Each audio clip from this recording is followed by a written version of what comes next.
Hey! Woo! Here we are, number 4. Yes, We made it. I know, it's so awesome. This is amazing. So we finally got. Oh, we got a special guest in the background. I see that. What's I he mean, I telling hear you? that. Yeah. What's he Okay. telling you? He's done. He's done. Is he done? Yes.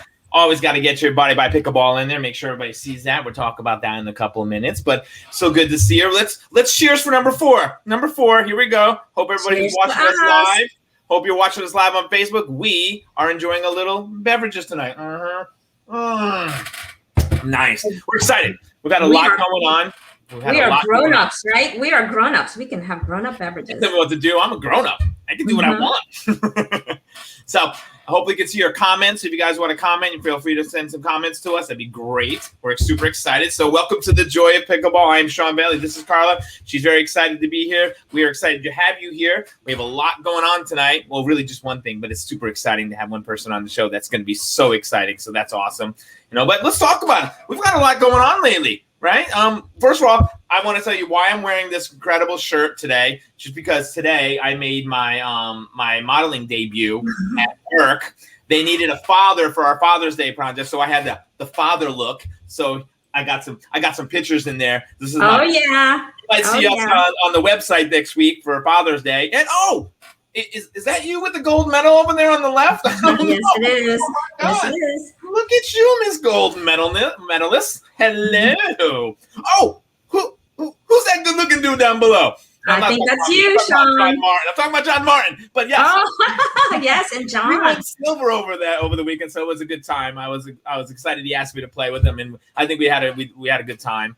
We played well, so it was nice. So it was a good time. But again, I just wanted to show you guys my my modeling career right here. Oh, look at that. Yeah. So if you guys get a chance, you guys can go to casemate.com over the Father's Day weekend, and you're going to see this great promotion. I had to brag a little, so that's what I was wearing then. But aren't you wearing something for the special occasion today? I am. I've got my rainbow print. Let's see if you can see it. Hard to see, Rainbow. Yeah, and you know what? And to go along with that, you know what you can do? You can go to Body by Pickleball, and you can get a nice pickleball rainbow shirt, so you can honor the Pride Month. Right. So there it is. Make sure you go there. So that is Carla's site, and it's killing it. It's doing great. So feel free to go by, get a nice shirt, because you need different shirts for playing pickleball. I mean, I have to carry 2 or 3 with me all the time because I'm a sweater. I'm not going to lie. I call myself Shamu. You know I do. I'm like, you get too close, you're going to get splattered on all over the place. It's Shamu. Now that it's getting hot again, so it's getting worse. It's going to get worse. So that certainly is the theme of this season, right? It's hot. It's so hot. So and if it's not hot, it's humid.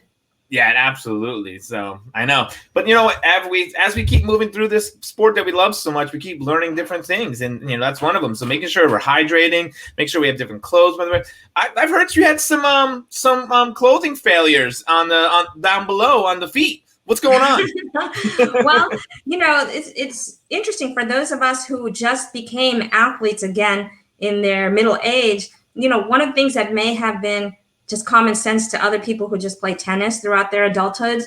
I just noticed that I reached a plateau and I just wasn't feeling all that well. And I'm like, what's going on? Is it this? Is it that? Do I need a therapist? This and that. And then the pain started. Then I started getting pain in my knee and then my hip. And I just wasn't myself. I mean, didn't you notice, Sean? Yeah, a little. That's a trick question because I'm always in a good mood. When I say, because sometimes you can be a little mean to me on the court. No, I'm kidding. I'm kidding. Not at all. So then I finally got, maybe I need shoe inserts. So I take my shoe over to a shop and they're like, lady, your cushion's all gone on the back of your shoe. You've been impacting that cement you've been running on has been going right up your foot, right into your knee, right up your hip. So it's just getting new shoes. When you play as much pickleball as many of us do, expect to buy new shoes every 3 or 4 months. Yeah, once that pain starts, once you just feel off your game and it doesn't go away, could be your shoe. Also, we got to also be aware of the front of it too, wearing down and getting slippery too. I have that with my tennis shoes.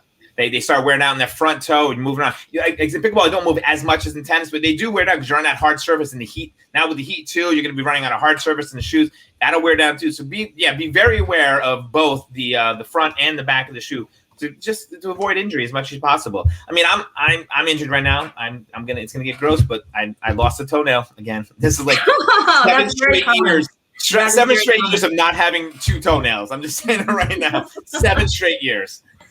Yeah. So, and then the right one's gone. The left one, I guarantee by the end it'll be gone. It's black and blue. It's so sexy. People at the pool they love seeing my feet. They're like, oh,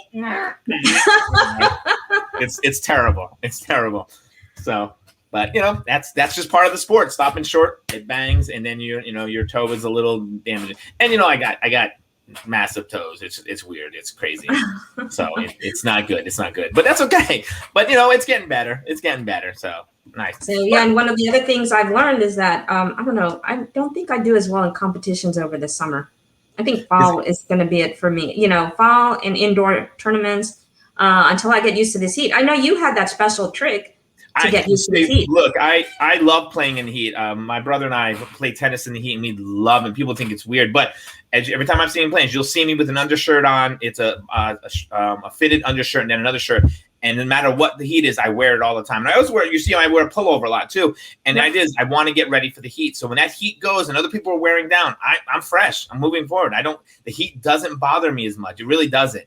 I enjoy it. I play in the heat. We go out, my brother and I, a lot of times it'll be 95 degrees and everybody's, you're crazy. We love it. It's just a blast. So I think is I prepare for it all the time. And even when we play indoors again, I layer up and it's hot, but you know what? When we get outside, that's me. That's just me. It allows me to continue going and not let the heat wear me down. Yep. So. I didn't think I could turn out, a shade darker, but I keep doing it. And someone like me who never really was keen on the sunscreen, now it's a different story. If I'm going to be out there as much as I am, I'm putting on sunscreen. Got to put it on. You definitely got to protect yourself. I mean, I wear a hat all the time. That's mainly because I told you, I'm like Shamu. It's coming down my face. If I don't have a hat on, I know. I can't see. You're telling me. I know. I've blinded you. I'm like,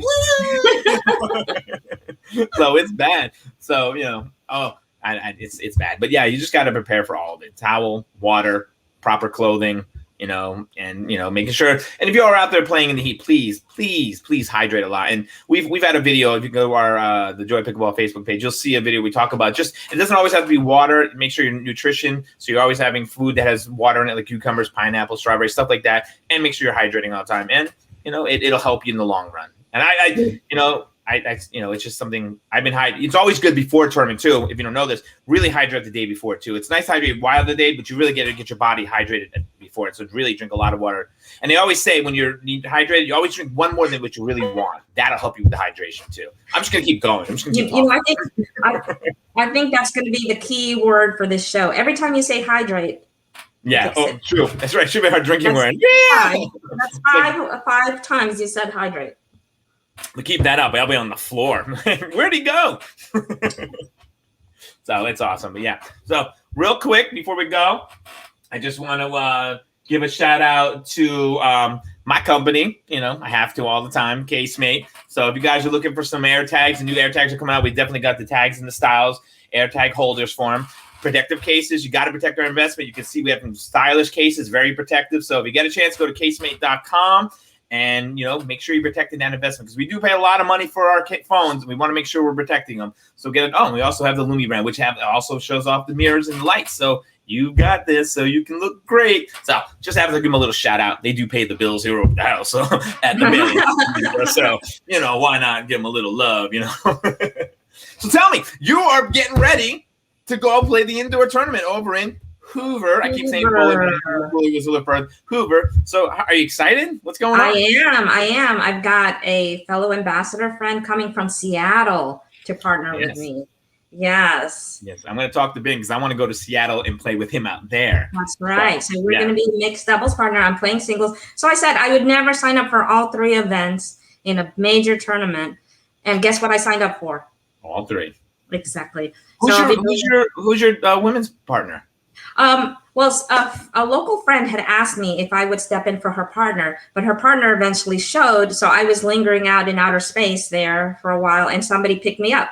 So she said, why don't we play? We're both going to be there between mixed doubles and singles. I was going to be there anyway. So I said, hey, let's do it. Sometimes those pairs that you meet right there on the spot work out perfect.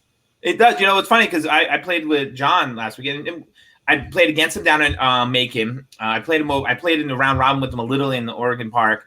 But we didn't really know. He just reached out and said, hey, you want to join? And we played together one day together. And you know what? I thought we played really well together. Good communication. You had fun.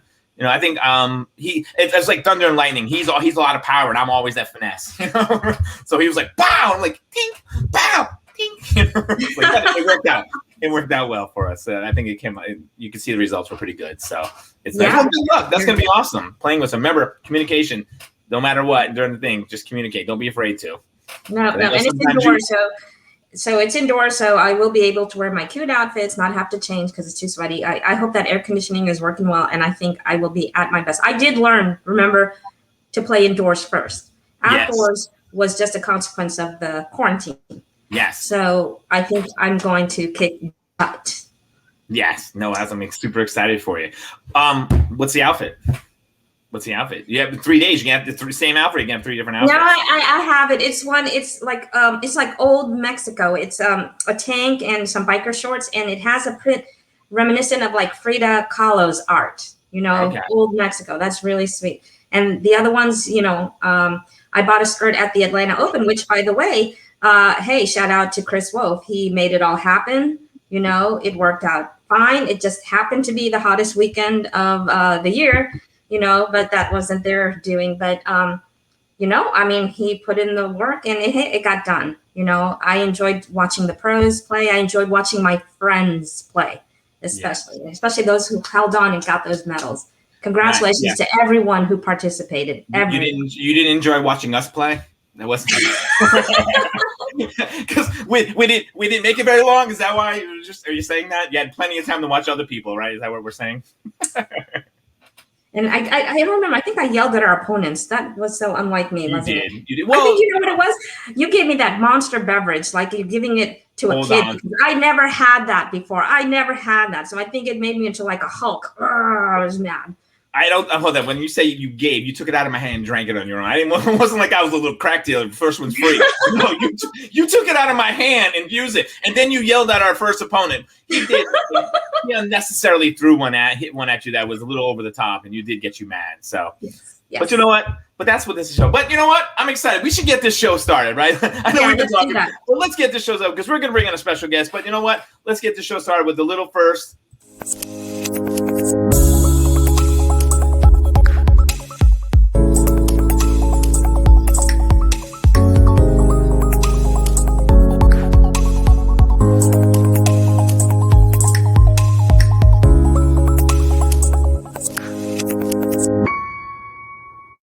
All right, welcome to Joy of Pickleball. We've been talking. We're very excited because we have a great guest coming. And you know what? He sent me a good bio, but you know what? It was so awesome. I want him to tell you the bio because it was too damn good for me to sit here and read or talk about it. So I want everybody, please welcome to the show, Michael O'Leary. Michael! How are you? Hi, how you doing? Welcome to the show. Thanks for having me on. Absolutely. We're glad you could be here. So we're very excited. So I haven't had the pleasure of meeting you, and I know you get to meet Carla. I got to see you play at Shaw one day when I was at the top level courts, and you were down playing below. But everybody's heard but nothing but great things about you. And you know what? With your story, we just thought it'd be amazing if you came on and we got to hear the story from you. Why not from your mouth instead of ours? So first of all, before we go to now, let's go back a little. I mean, you're a fireman, you're a paramedic. Wow. And by the way, I just want to let you know real quick, you're not our first international person. I know you're Canadian. We had Mark Price on, who was from England last week. So sorry, you're our second international person. Yeah. Technically, unless Carla too. She's from someplace else too. But well, I'm not Canadian anymore. Yeah. Yeah. That's true. But I still hold the Canadian flag pretty close to me, though. Even though I'm what's your hockey team? What's your hockey team then? Well, there's only one. Toronto. It's the Montreal Canadiens? Toronto. Oh, Toronto. Oh, you're from okay. Nice. I got to see a Toronto Maple. I went up there one time and got to see a game there, which was awesome. I had a blast. It was a great time. Yeah. So nice. I grew up in Toronto, and I used to go to the Maple Leaf Gardens a long time ago. It doesn't even exist now as an arena, but yeah, I kind of grew up there. Yeah, they now you can correct me here. Either they copied it from the Bulls or the Bulls copied them. The opening ceremony at the beginning of the game is that high energy music and lighting show and everything. It's very much like how the Bulls used to be with the with Michael Jordan. But someone said I think they copied it from the Bulls, or the Bulls copied it from them. Okay, I know. It's so high energy when the game starts. You're like, yeah, like I just want to play. So you know. Exactly. It was just awesome, yeah. so. And in Canada, they also call soccer football, don't they? Yes, they do. Yeah, that's the British influence. Yeah. Yes, Yep. yeah. Yep. She just liked to bring it up. She brought it to Mark know. too. You know, just like bring it up. So tell us. So give us a journey of your athletic career, because you said you were a certified trainer with athletes and everything. So walk us through some of your exploits. Well, my first degree was in exercise physiology. So, and that was University of Michigan. I moved from Canada, my early 20s to Michigan, and I spent my whole career there. I was a downhill skier. I used to race with some of the Canadian World Cup team, and Nice. And then after my ski career was over, I ended up racing jet skis for a while. The old-fashioned stand-up jet skis. Yeah. Wow. that nobody wants to ride anymore. Not anymore. No. Yeah. Everybody wants to sit down. It's a lot easier to just sit down and ride it through the water now. Yeah. Yeah. Nobody wants to borrow your stand-up jet ski because they can't ride them. Yeah. But no, I did that for a while, and I played a lot of all during these major sports that I was in, and I played a lot of hockey too. But I played a lot of squash and racquetball, and squash in particular when I was like 18 to 20, 22, 23, somewhere around there. Yeah. And that's really was I never played much tennis. I played a couple times, and that's about it. But yeah, my journey into pickleball was kind of interesting. I spent the last 10 years on Marco Island in Florida. Just real quick, Carla has some facts about Marco Island she wants to bring up to you. So, Carla, tell us a little more about Marco Island. Well, Marco Island, if the tour guide was not joshing us, that island is made up of oyster shells that the indigenous people just kept throwing. Over time, it made an island. Yeah. Did you know that, Michael? Well, yes, I do. The Calusa Indians, way back, they were big fishermen, and that was how they sustained their lives. Actually, was fishing for oysters mostly, and it was the oysters in that area. They were just everywhere. 200-300 years ago, and it continued on into the 20th century. There was a big oyster community. Now they're virtually gone from that area.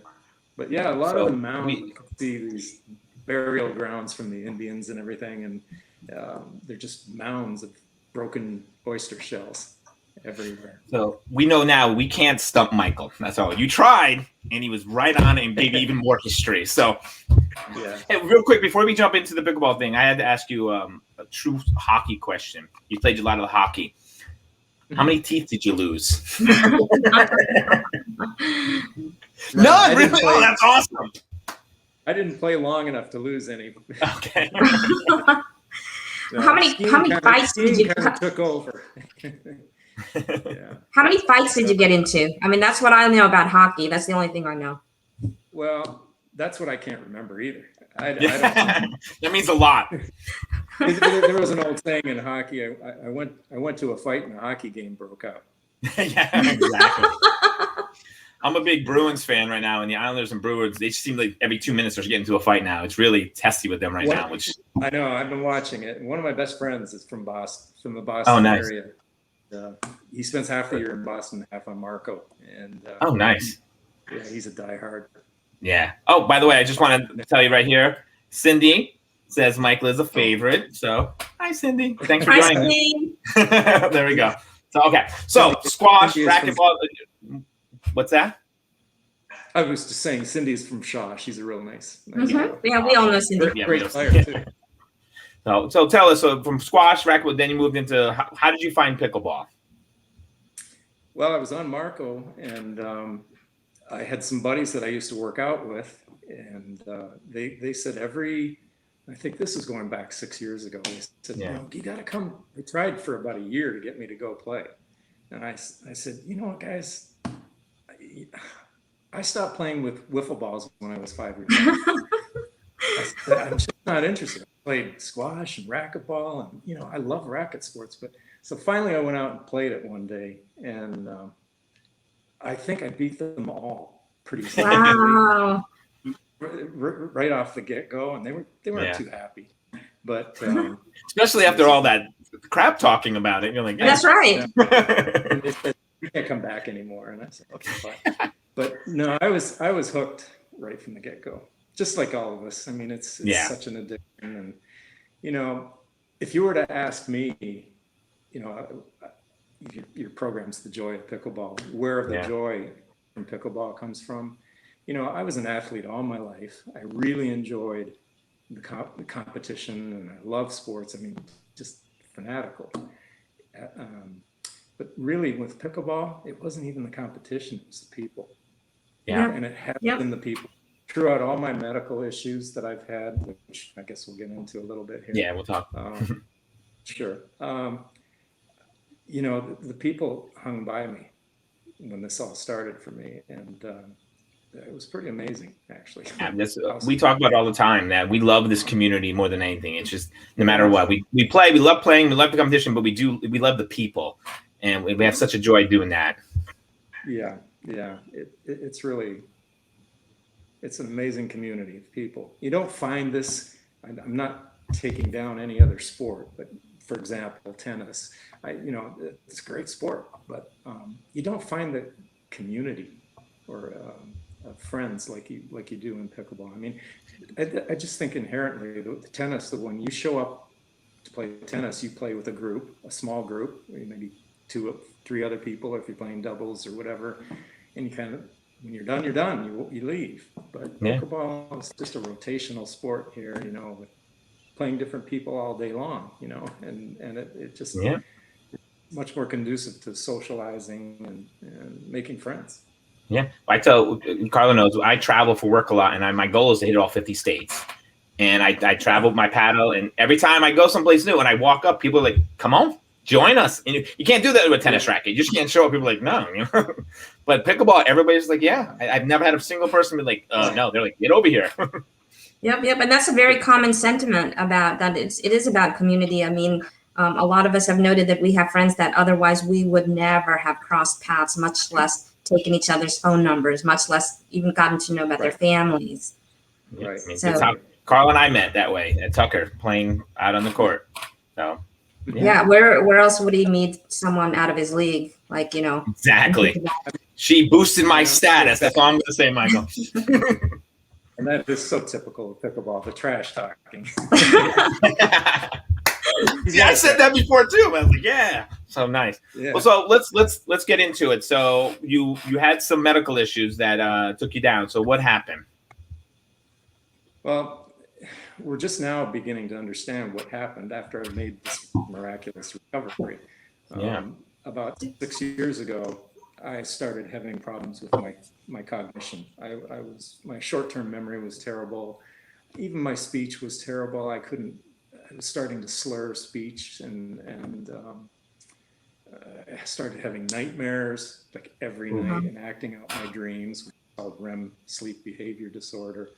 And I started stumbling on the pickleball court. I was playing a lot, and I was getting to a pretty decent level, and all of a sudden I started having trouble just running across the court. I was an old guy, but I was still one of the quicker guys for an old guy, and all of a sudden I just started tripping frequently. And over a span of about 3 months, I went from playing on foot to no longer playing.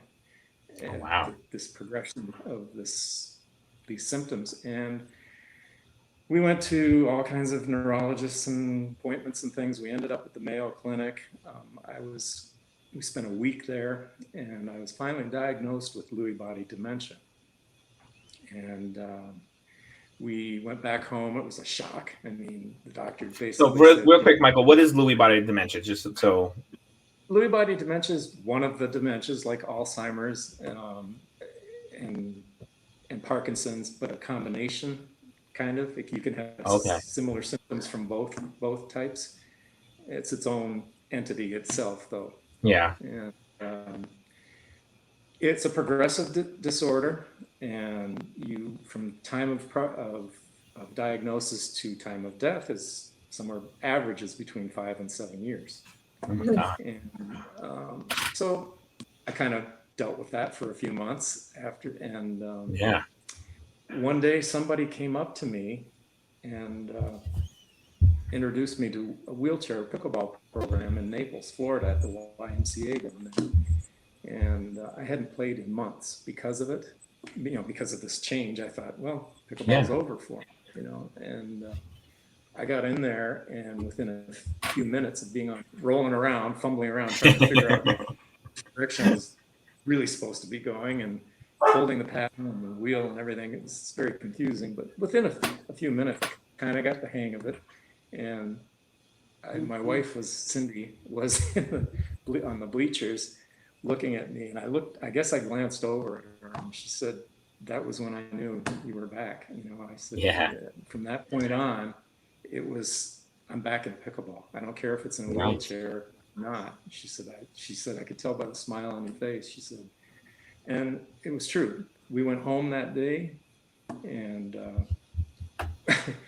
within a very short time, we had ordered my own custom wheelchair, sports wheelchair, and I was on the courts. I went back to Naples, East Naples, where the U.S. Open is, and all my friends were there, and I was kind of confused.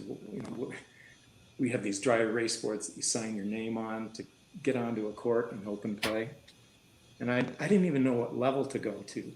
I've been playing.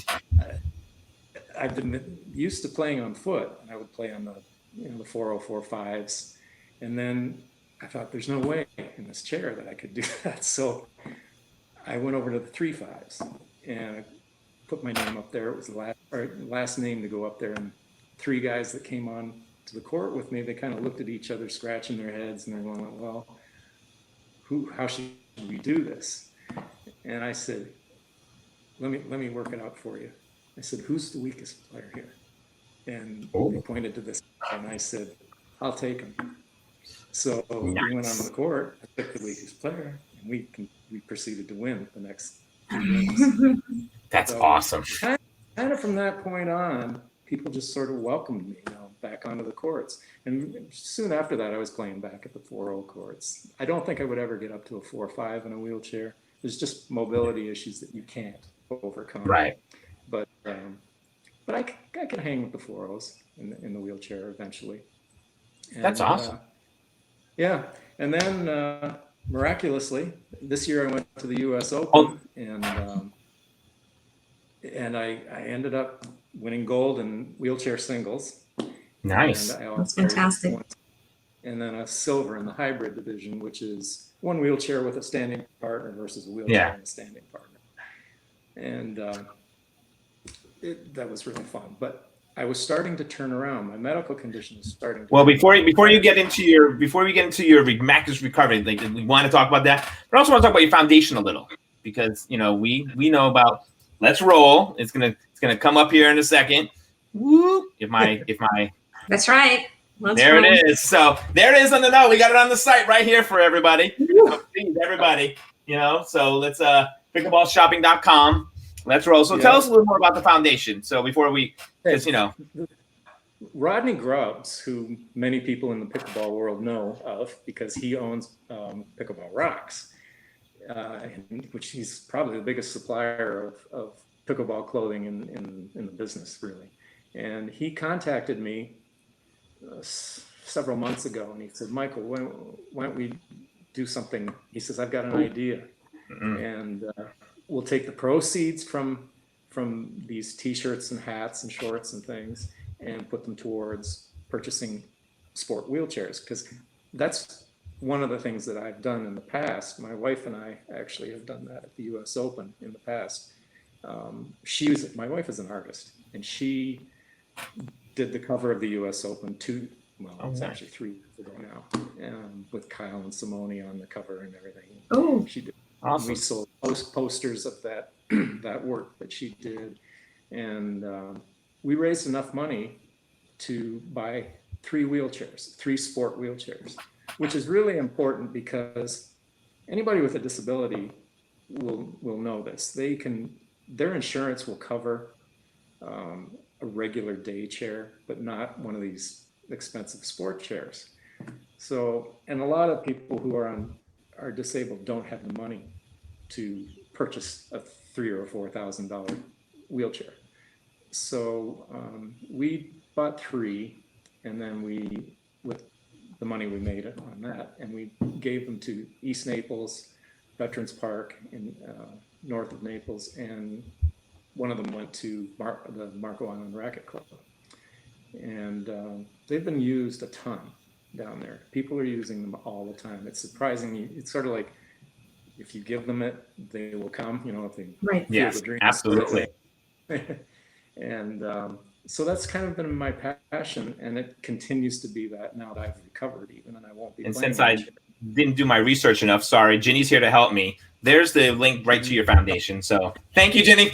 Oh. Thanks for helping me. Thanks, Jimmy.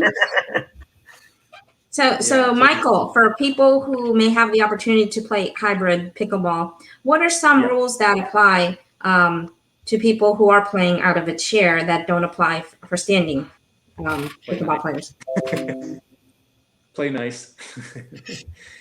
No, the biggest rule that applies to a wheelchair player is that we're allowed 2 bounces.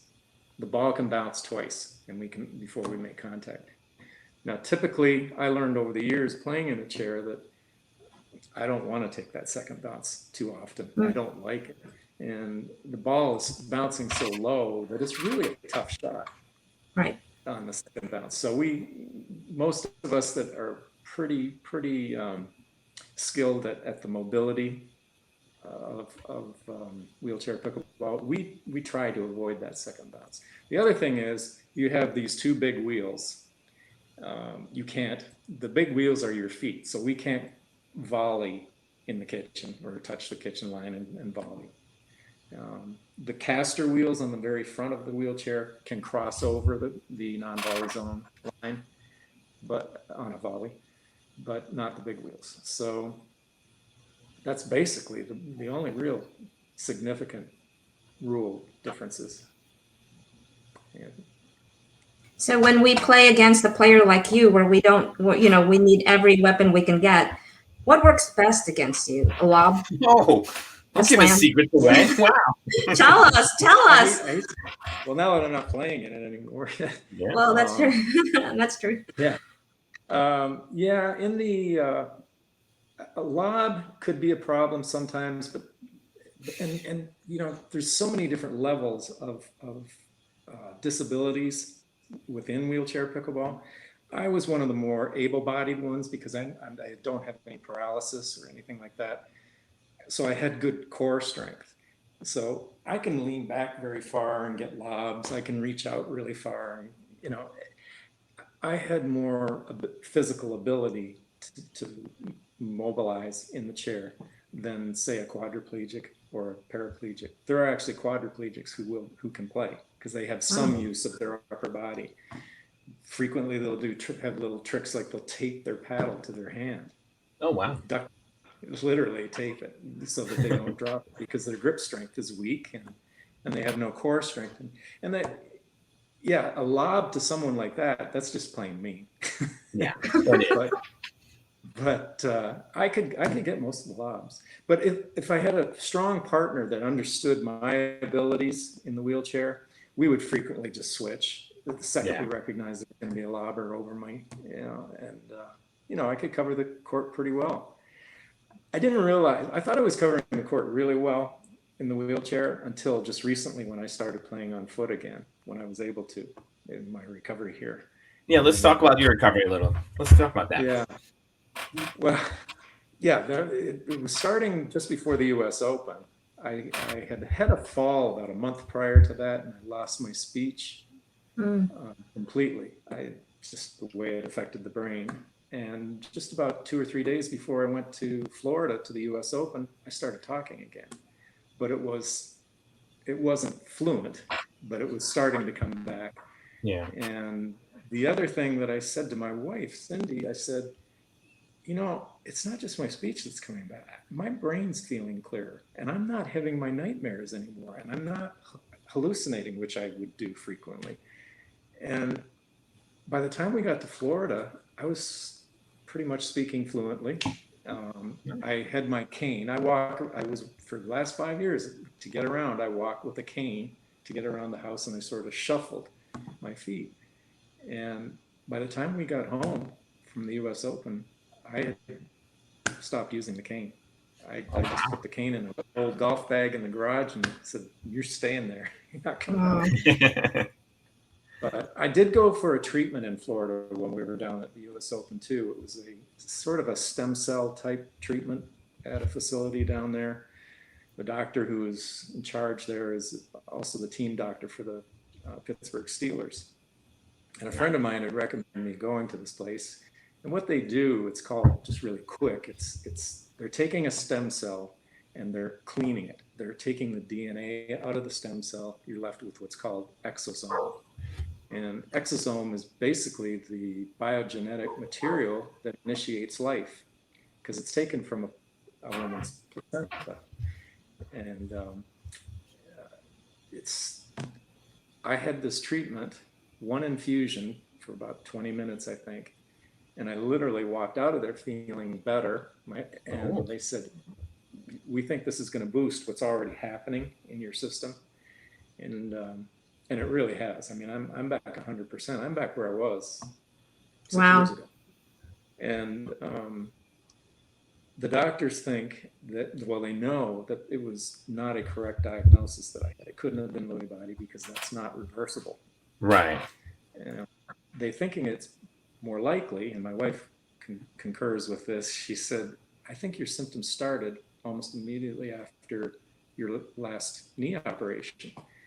And I was under the knife for 3.5 hours or something like that, under a general anesthesia. And the doctor agreed. He said, "That's more like what we're thinking." There's Really? a lot of dementia that's coming out of general anesthesia. A lot of people are having dementia, like symptoms from anesthesia, long, deep anesthesia. And I've recovered. He said, the reason we think that, there's a ton of research going into this. He said, when you start to recover, it's like a light switch went on. And it's basically what's happened to me. I've gone from where I was to being perfectly normal in a period of about 6 weeks. And oh my God. I know. Do they understand why it took so long to finally recover? Or was it just no idea? The doctors have said that some people never recover from it. And we have a family member who's had knee surgery about, 2-3 years ago, and he's had dementia symptoms ever since, pretty severe. And I'm glad we talked now, because I just had back-to-back knee replacements, and I would have heard that, but yeah. Well, the only thing I can suggest to people who are doing knee replacement surgery, have a spinal. Yeah. Because and then they have other drugs that they can give you. They don't put you under so deep and things like that. My doctor actually asked me, he goes, "Hey, do you want to do a spinal and watch me do the surgery?" I'm like, "No, I do not." No, I don't want to see that. Yeah. It's a strange sensation. Yeah. I've had both knees replaced, and the one knee that first replaced has been replaced a second time. Oh wow. Oh wow. Yeah, my doctor asked me, he's like, "You keep playing," he was like, "You're gonna get this one replaced in 15 years instead of 20. I'm like, "I'm good with that. I am. I'm good with that." I forget that I'm 66, not 26, and I just try and it's instinctively you just go for things that you really probably shouldn't have no business going for. But well, where's your pickleball game now? I mean, how's it feel now? Like, you feel? Well, it's interesting.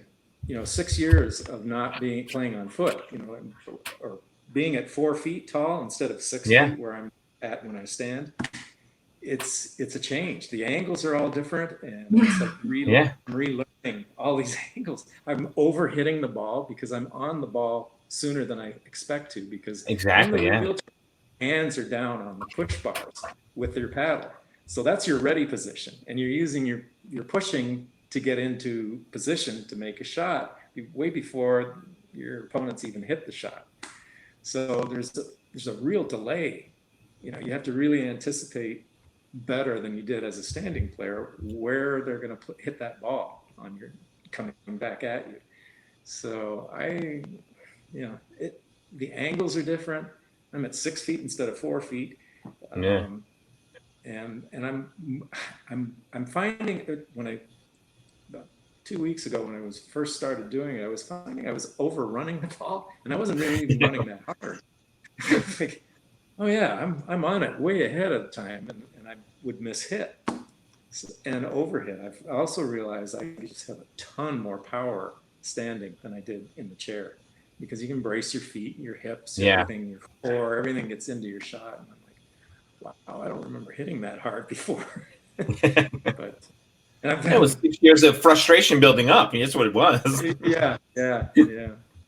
So what level do you think you'll be playing at now that you're playing standing? It's going to take a while to get back to a 4 or 5 level, and I don't know that I think I will. I think I will pretty quick, but it's not as quick as I thought it would be. I thought I would just get on the court and I'd be back where I was, and it's going to take a little bit of time. I don't know. I'm hoping to be back at 4 or 5. Is it a different strategy now too? Because before you had a different strategy in a wheelchair. Now it's a whole new strategy again for you.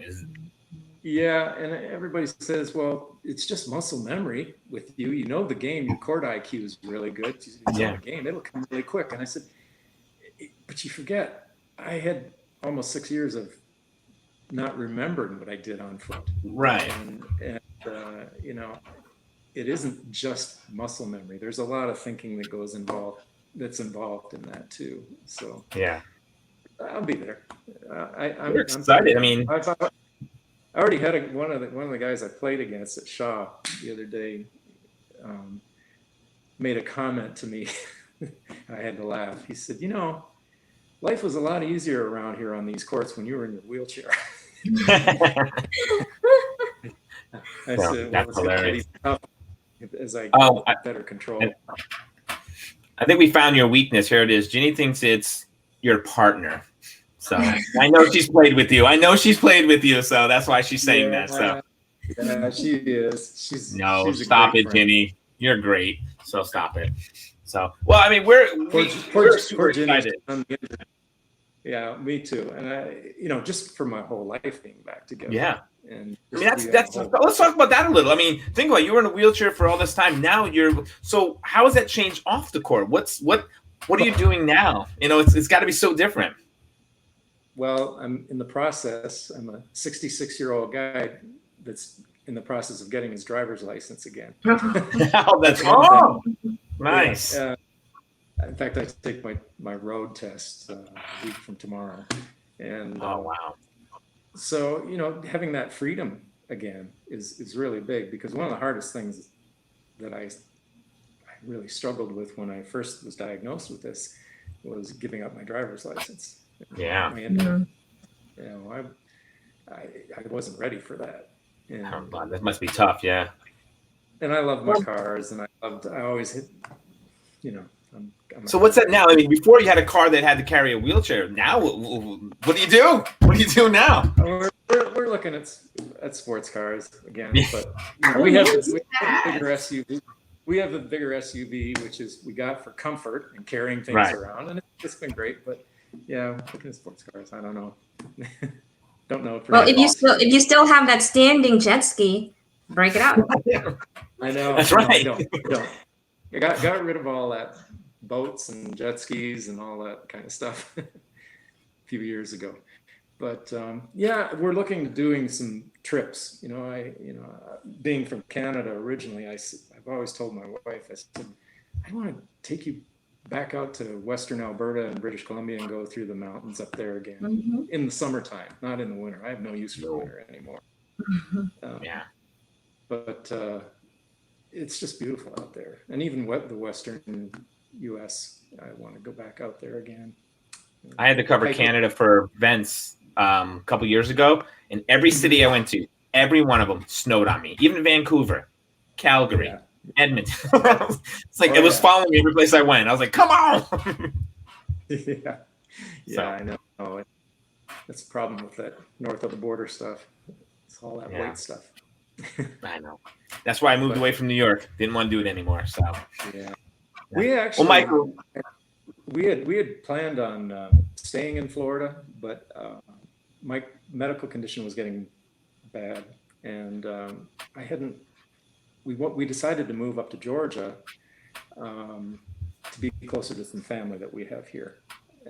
So we moved here about a year ago, and I just it was a tough move, and I was nervous when I came up here. I thought, here's the wheelchair guy. He's got to go out on the pickleball courts and meet people all over again. But I got to say that people like Ginny Jarvis and Kathy Anderson and Todd Short, I mean, they've all over the last year become very, very good friends. But Kathy in particular, she was just like shoving me onto different courts everywhere when I first came up here. I didn't know if people up here played a lot of pickleball. You know, I'm used to playing in a park where there's 64 courts in Naples, and I can't come up here and I go, God, I don't even see courts around. And but they set me straight. They did. And people. That's beautiful. Should we ask Michael his proposal story like we did our last two guests? Well, last two guests just had anniversaries for their wedding, so we asked them their proposal stories. So let's hear your proposal story. Well, I think what's even more interesting than my proposal story is how we met. Oh, okay. All right, even better. Yeah, we met on Marco Island 10 years ago, 10 years ago, and I was at a place called the Snook Inn, which is right on the water. Just a guy playing guitar was there, doing Jimmy Buffett type songs, and I had some friends there that worked at the place because I lived on the island by myself at the time. And Cindy came walking in with a girlfriend of hers into the bar, and I was about ready to leave. And I tell people this all the time. I said the very first words out of my mouth to my wife were a lie, because she came up to me and she said, she's a real pretty girl, and she says, "Hi, how you doing?" I said, "I'm good. How are you?" And she says, "Well, my girlfriend and I are on vacation, and we're just looking for a place that has a good burger." And I said, she goes, "Do they make good burgers here?" And I said, "The best." And I knew as those words came out of my mouth, it was a total lie, because they're not known for their food there. But you had to have her stay. She had to stay. Yeah. That's great. But and we just talked and talked. And then we met again the next day. I was really lousy at the single life thing. I just I was no good at it, and I forgot to get her phone number that night. We made plans to meet up on the beach the next day, and I couldn't find her. I went up and down the beach on my jet ski looking for her. I couldn't find her, and finally I went home at the end of the day and took a shower, and I said, those two are on vacation. They're going to go somewhere on this island. I said, I'm going to hit every restaurant on the island. And awesome. So I went to this one place, and the very first place I went to, I was talking to this guy saying, I think I just blew the best thing that might have ever happened to me. I forgot to get the phone number of this girl, and blah, blah, blah. And I look across the bar, and she's right there. Oh, wow. Yes. Wow. I go over, and I said, that was it. Is Cindy right there? Is she right there? Cindy? She wants to put on the camera. Ask her if did she hide from you because of the jet ski was a stand up? She's like, "Oh no, that's a stand up jet ski. Run!" No, I'm kidding.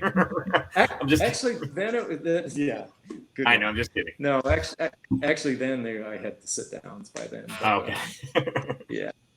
That's an amazing story. That's awesome. I love that story. That's lovely. Yeah.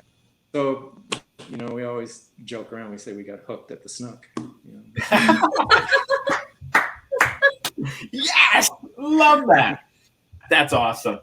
Oh, Michael, I'm so glad you joined us today. This was a great story. I wanted to hear it, you know, because Carla came in. She's like, "Oh, I ran into Michael, and he's reversing. He wants to talk about it." I was like, "Yes, get him, please join us." So I'm very excited. I can't wait to run into you at the courts. You'll be at the higher end court. I'll just wave to you and say, "Hey, it was nice seeing you." Yeah, exactly. I'll go anywhere to play. As soon as I get my car, I'll be going everywhere. That's right. Good luck on the license. That's right. Yeah. So I don't have to. It would be great not to have to rely on people like Ginny and Todd to pick me up and take me there. You know. Yeah. All the time. So let me ask you this real quick, just because my 16-year-old son just got his license. Is it a COVID road test, or is it a are they back to normal? Do you know? You know, I don't even know how they're going to do it. It's all I know is it's taken almost 2 months to get an appointment because of COVID. Yeah. If it's COVID, I'm going to give you a little hint. I'll give you a little inside. Have your wife come with you. Right? Have her sit in the car with you, right? If they'll let her, because I got to sit in the car with my son. And they stay outside the car. And all you have to do is kind of do like 2 parallel parks, get it right, and then a back up, and you're done. Yeah. That was it. They have cones set outside the facility. Yeah, see. You're gonna it's quick and easy. So just work on the parallel parking and then backing up into a spot, and you'll be good. Well, I used to drive fire trucks for. So you're saying this is going to be really hard for you. That's what you're saying. I figured it's no big deal. Yeah, I think it's going to be easy for you. So, well, good luck with that, and thank you so much for joining us. We had a blast, and we look forward to seeing you on the court. Definitely. Well, thank you. Could I just say one shout out? Absolutely. Yeah. Engage Pickleball, Jody and Rob Elliott and Josh, their kids, Josh and Rachel. They have sponsored me for the last 5 years, and they've become really, really good friends. They're a great family. They make great paddles, but aside from that, they've just been stepped up and helped me out a ton. Rob actually, before we moved up here, helped me with wheelchair mobility videos that we did to help teach people how to play wheelchair pickleball and mobilize your chairs properly. And we did that in Florida just before we moved up here, actually. And that's amazing. So on Facebook, I have a wheelchair pickleball. All you have to do is search wheelchair pickleball, and it'll come up. But they're pretty good videos to help people who are just beginning to play in a wheelchair learn how to do it properly and safely. So that's amazing. That's the other thing. So now that you're walking again, are you going to still try to push and help with the foundation and keep pushing forward with it? Absolutely. I feel obligated to do it. I've made some really, really good friends in wheelchair pickleball. We were going to have about 14 or 15 wheelchairs at the U.S. Open this year, but because of COVID, there were like 5 Canadians that couldn't come down. So that's not as we'd hope for. But I think providing COVID is cleared up next year, I think we should have a lot more. And I might play with some of my wheelchair buddies at the Open. As a hybrid? As a standing player. That'd be amazing. We never have to see that. That'd be amazing. So, well, then in this case, when are you having your tournament so we can all be a part of it and then contribute and be a part of this? Come on, we have to have it. I haven't thought that far ahead. I've just. You should absolutely have to have the tournament now. You have to. We just were down in Griffin. It was amazing down there. So you have to have the tournament. Let people come out and raise money for you so you can actually produce more wheelchairs next year, because that's what we need to do. That's not a bad idea. I hadn't even thought about that, but that's not a bad idea, and I'll probably give some thought to that for sure. You should, and then we'll come in. We'll co-host it for you, and be part of the whole event. We're getting really close right now. We've raised enough money that we're going to have to start negotiating now, but we've got enough money to buy a couple of these sport wheelchairs right now from the Astro program, and what we're trying to determine now is where we're going to have the chairs go. I don't want them to go to, say, a gym or something like that and have it sit in a closet collecting dust. Right. I want it to go to, we're thinking of Wounded Warrior Project or Veterans, something like that, where they actually they do have programs and they would use them. What about injured firemen or police officers? It seems like I you're don't know of an organization like that, but yeah, you know. Yeah. I've had That seems right down your alley. reach out to me. Yeah. Well, if you guys are an injured fireman or police officer and looking to play pickleball, Mike wants to help you, put you in a chair to play because he needs a hybrid partner. That's it. He's really he was bad at the single life, but he's really good at finding partners. Yeah. Well, Michael, thank you so much. We enjoyed it so much. We look forward to seeing you on the courts, and we love it. Thank you for your story. It's been amazing. Thank you for sharing it with us. Thanks for having me, and you know, just I really appreciate it, and you've helped me actually trying to get that word out about wheelchair pickleball. And get anytime you want. Yeah, we'd love to be a part of it. The wheelchair changed my life. Yes, it really did. It took me from a real dark place to a real positive place. I mean, playing wheelchair pickleball and then helping grow the wheelchair aspect of pickleball, it helped me at my disposition tremendously. That's amazing. That's awesome. And we love to hear that. That's an amazing story. And well, thanks.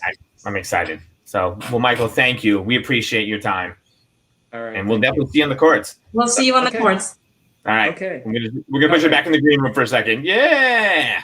Woo! That was awesome. Isn't that amazing? I mean, I knew when I met him and he told me that he was getting better. I knew we had to talk to him. I wanted to. That was simply one of the best stories I've heard in mine. They're so exciting. So I love it. Oh, yeah, we love you too, Jenny. Thank you. Yay. So nice. So, well, real quick, everybody, we appreciate it. We had a great time, but you know what? We're on YouTube now, so you can follow us on YouTube. This was our very first live show on Facebook.